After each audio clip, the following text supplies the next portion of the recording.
Ça m'a mis un petit peu à l'envers, là, parce qu'en plus, ce vélo-là, je l'ai hérité, dans le fond, de mon grand-oncle qui est décédé. Éviter de tels vols, c'est la raison de vivre de l'organisme Garage 529. Garage 529, dans le fond, c'est un petit peu le meilleur des deux mondes entre le système de burinage qu'on avait avant et puis la communauté qui s'organise, par exemple, sur des groupes Facebook. La plateforme est disponible depuis la mi-avril à Montréal et le principe est simple. C'est une base de données en ligne où chacun peut enregistrer son vélo avec le numéro de série, les photos et de façon préventive mettre tous les détails du vélo. En cas de vol, le propriétaire déclenche une alerte qui est acheminée à tous les usagers de la plateforme pour qu'ils ouvrent l'œil.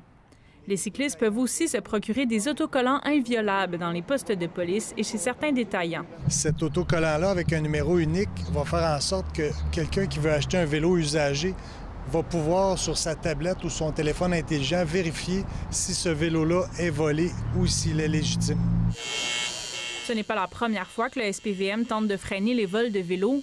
Depuis 2011, le projet numéro permettait de buriner entre 1000 et 2000 vélos par année. Mais cette fois est la bonne, selon le commandant Girard. Déjà, 2100 personnes se sont inscrites en un mois. On s'attend à avoir un 10 000 vélos par année, donc 10 fois plus efficace, 10 fois plus de gens qui vont adhérer.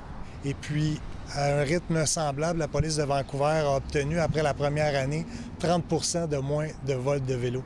À Montréal, le vol de vélo est un véritable fléau. Le SPVM reçoit 2100 signalements par année en moyenne pour ce type de crime, mais environ 9 personnes sur 10 ne rapportent pas les vols de vélos. Donc, dans les faits, jusqu'à 20 000 vélos seraient volés annuellement sur l'île de Montréal. Ce qui est regrettable, c'est que si les gens se font voler leur vélo, il y a à peu près une personne sur 10 qui n'en rachètera pas et qui va peut-être complètement arrêter de faire du vélo.